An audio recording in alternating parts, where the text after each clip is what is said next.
is our bedroom. It's a 4-peak cabin, so it's really quite wide. Fraser's tidily put all his clothes away there. We each have little boxes on the shelves for our clothing, anything we need. And I sleep on this side, and there's a little shelf here that I can put my phone and my water bottle on. With small windows, a lot of condensation today because it has been bucketing it down outside all day, and it's howling gale out there. It's been over 60 knots of wind. So this is longer than a king size bed, but of course it narrows at the feet, and it's much wider than a king size bed at the top. So it's really comfortable. We've got special memory foam mattresses on it. Up here there's a little shelf. It's very tight for space, as you can see, so we keep hats and shower stuff. And underneath the bed there are lockers with storage, which are mostly filled with water tanks, but we keep a few bags of extra stuff down there. In here is a wet locker. There's some drawers underneath it. So inside the wet locker we would store cycle helmets, wet weather gear. Probably hard to see all this. Life jackets. I can't get far enough away to get a really good view. You'll just have to use your imagination. And then on the other side we have what we call the heads, which is ship speak for the toilet. So it's quite a small cubicle.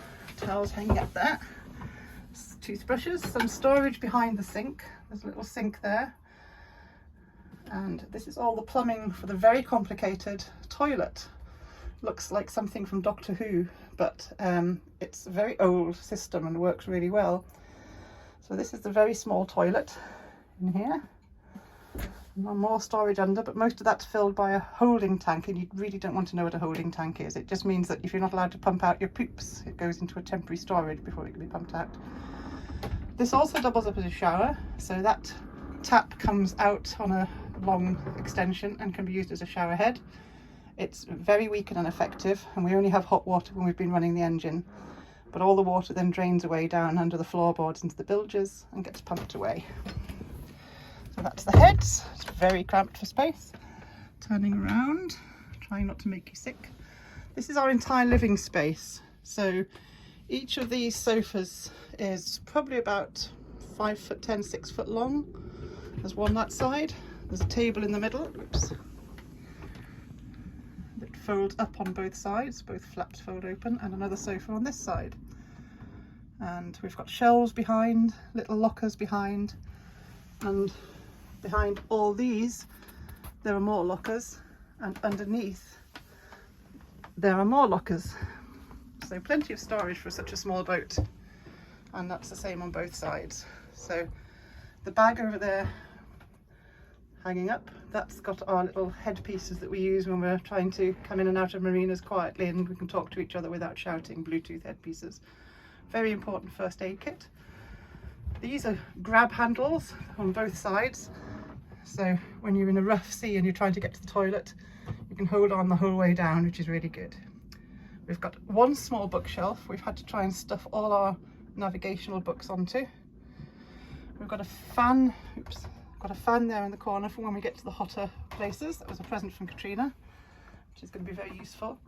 We have a television, which we use from the internet on our phones. It's a smart TV. Again, a lot of condensation today. It's not usually as bad as this. Oh, we've got photos of family. We've got Katrina and Gran up there. And then on this side, we have Patrick and Laura. A few cats sneaked in there too. So then we're on to the galley, which is the kitchen. And again, if you're used to a big domestic kitchen, this is very small. So we don't have gas on board this boat. We have a paraffin stove and a copper kettle. There is an oven, but the oven's a bit dodgy. It doesn't really work. We also have a huge fridge underneath here. We put this on top for just an extra work surface.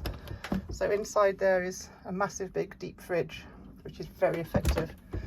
And that's cooled by what's called keel cooling, which means we use the water around us to help cool the fridge. So small sink, little washing up bowl. There's a gap behind the sink that things can fall down and disappear forevermore, which, trust me, we've done. We have hot and cold electrically pumped water, but we only have hot water if the engine's been running, because the engine heats the water. There is an immerser, but it's a bit dodgy. We don't really use it. Here's the steps to get out of the boat. You'll see we're all sealed up tight like a tomb at the moment because it really is very nasty out there.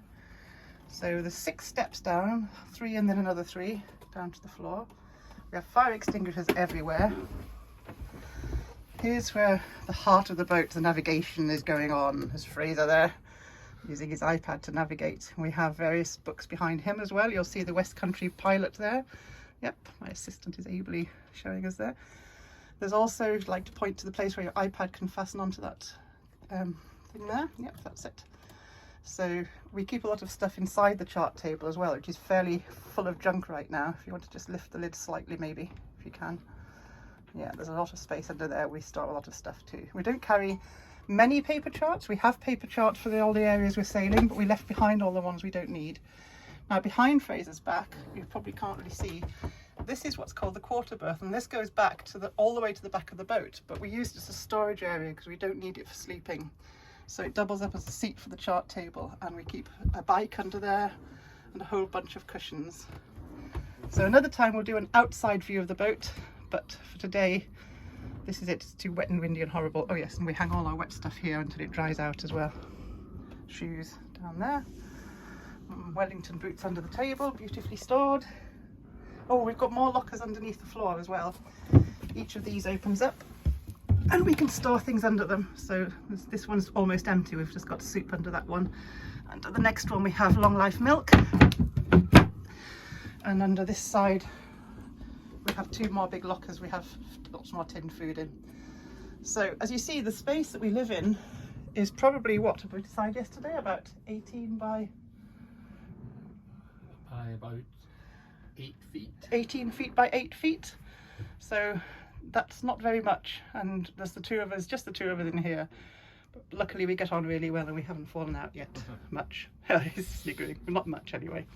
So that's our living space.